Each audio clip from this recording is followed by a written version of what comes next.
Thanks, Laura. So good morning, everyone. It's my great pleasure to thank the conference organizer to give me the opportunity to give a talk here. So this talk actually I'm given on behavior of Gao Yong, who is my student and couldn't come because of the visa problem. So we have learned a lot this morning from Daniela, Doneva, and also other talks that the scalar-tensor theory is very important to neutron stars. So here I will give a concrete example to talk about this topic further in massive scalar-tensor gravity.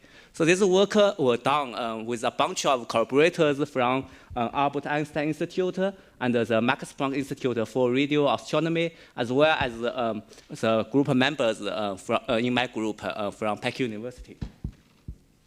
So we have learned that the simplest non-minimal extension to relativity is given by this beautiful Lagrangian, beautiful action. And the beauty of this action is that it predicts solutions very close to GR in the work field.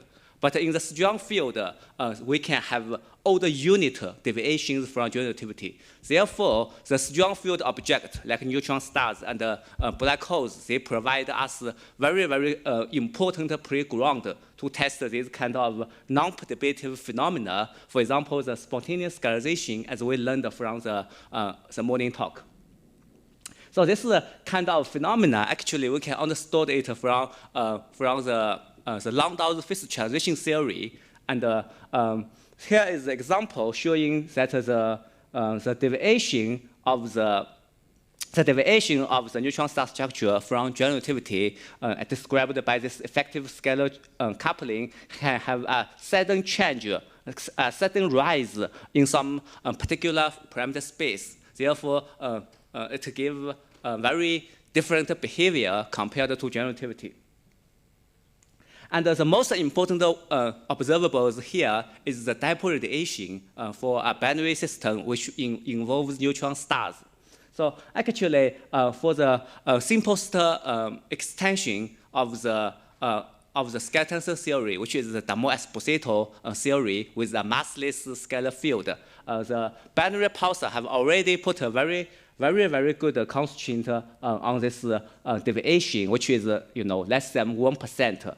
Therefore, this kind of theory is almost ruled out, I would say. But there are quite some rooms to extend this theory further, and there are very nature extensions to this theory. For example, if we can simply add a mass term to the scalar field, and this mass term, because of the existence of this mass term, the dipole radiation will be suppressed in a Yukawa fashion, and therefore we can avoid the constraint from binary pulsars.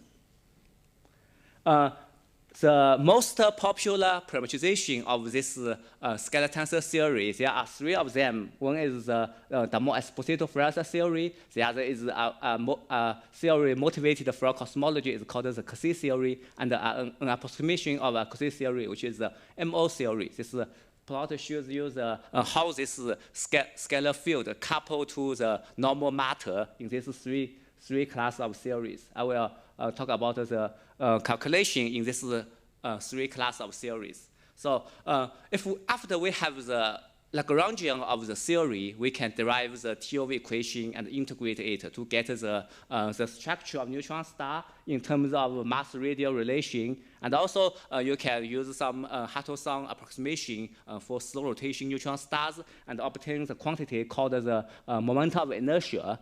And we can see from these plots that the radiance of the neutron star can be quite different from its counterpart in general relativity. Therefore, these global properties of neutron star, they are different to general relativity, and they provide windows for us to test our gravity theory.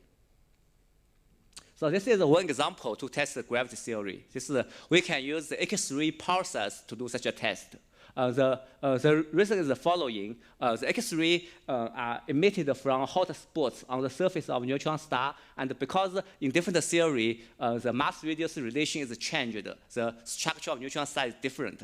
And in addition to this, light like geodesics because the X-ray have to propagate towards the telescope, towards the satellite. And because this geodesics is also changed, we will have different pulse profile from this X-ray hotspot. And by comparing this pulse profile, you can start to tell which kind of gravity is, the reason for the structure of the neutron star. So here we show some example in the theory that I mentioned.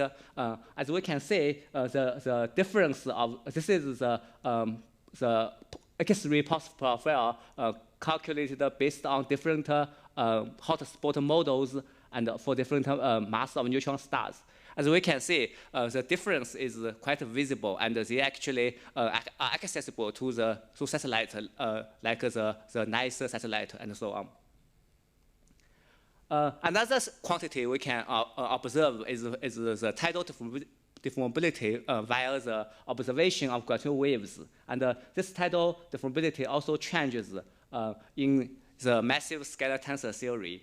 And here I show the example of the change for this tidal deformability number. And because this number is proportional to the fifth power of the radiance, if it is very sensitive to the radiance, if the structure of the neutron star, the radiance increases by some amount, it will be very sensitive, and the change in the tidal deformability will be quite large. It also provides another window to test this kind of theory.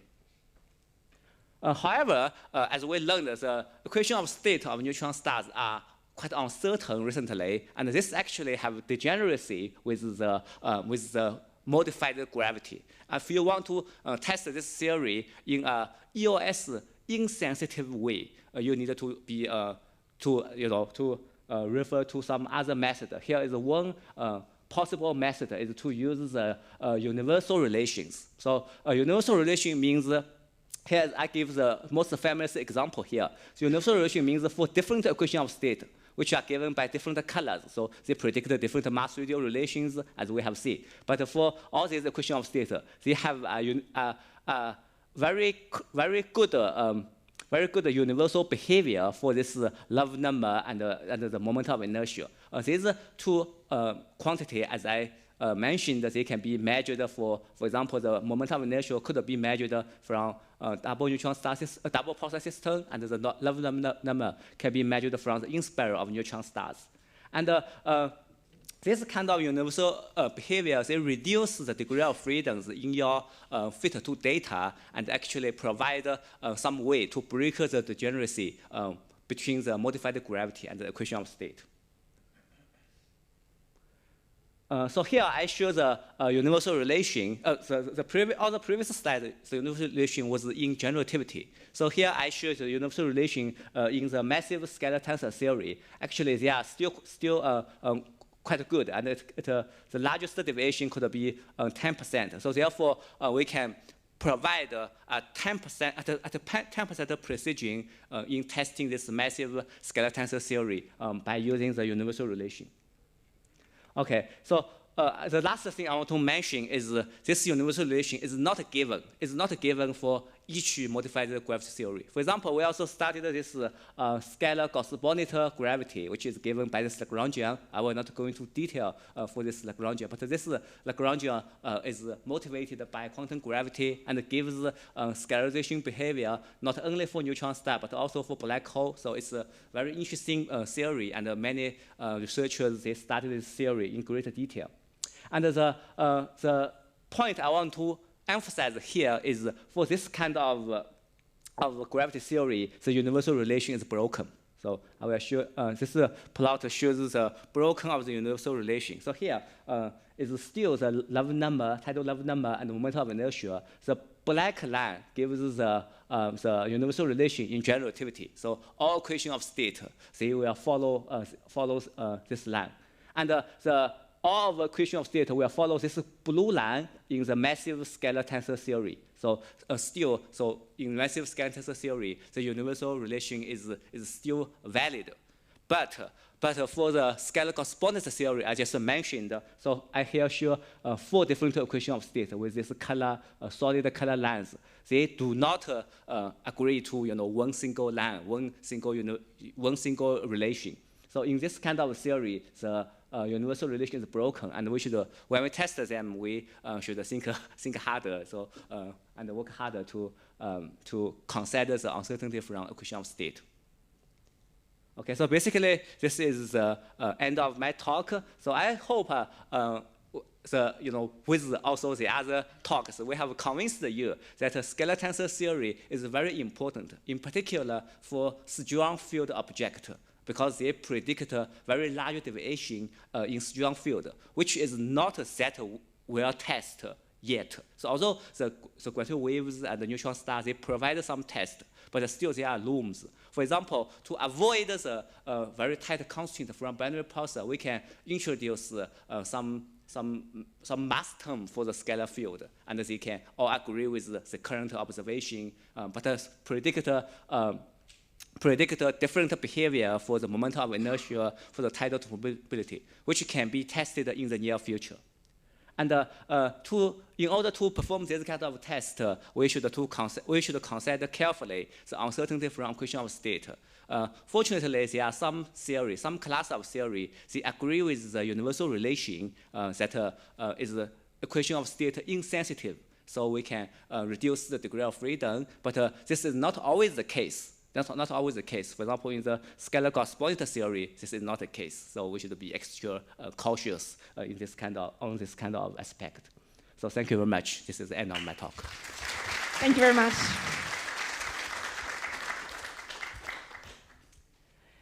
Other questions for our speaker? Yeah, I see 2. I start here. Thank you. Thanks for your very nice talk. I have 2 very short questions. One is about this last topic that you mentioned. So, yeah, exactly, this breaking of the universal relations. What's so special about the scalar tensor theories that they maintain the universal relations that scalar correspondence doesn't have?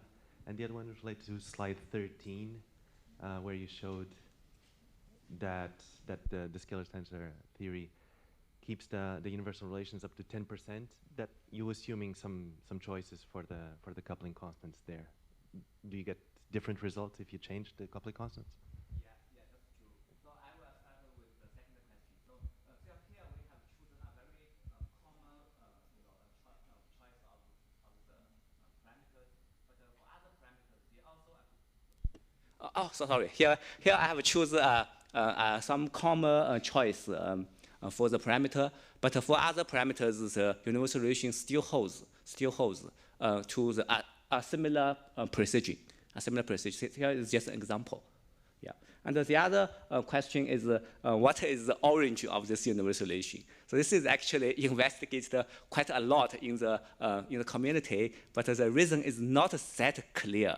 Up to now, people suspect the gravity is playing a very important role because they are, almost, all the black holes they are the same, right? The Schwarz black hole, no matter the mass, and here neutron stars they are approaching this limit, and they start to show some universal behavior. This is a suspicion, not proved, but for some modified gravity, and they do not hold. This is an ongoing study for the whole community. Yes, thank you. Thank you very much.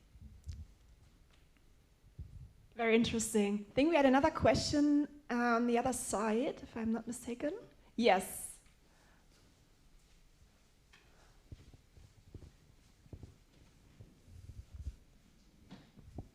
My question also relates to this plot. Do you see any way forward to break this degeneracy between just different equation of states and Gauss-Bonnet type models of modified gravity, or a different set of measurements or more precise measurements?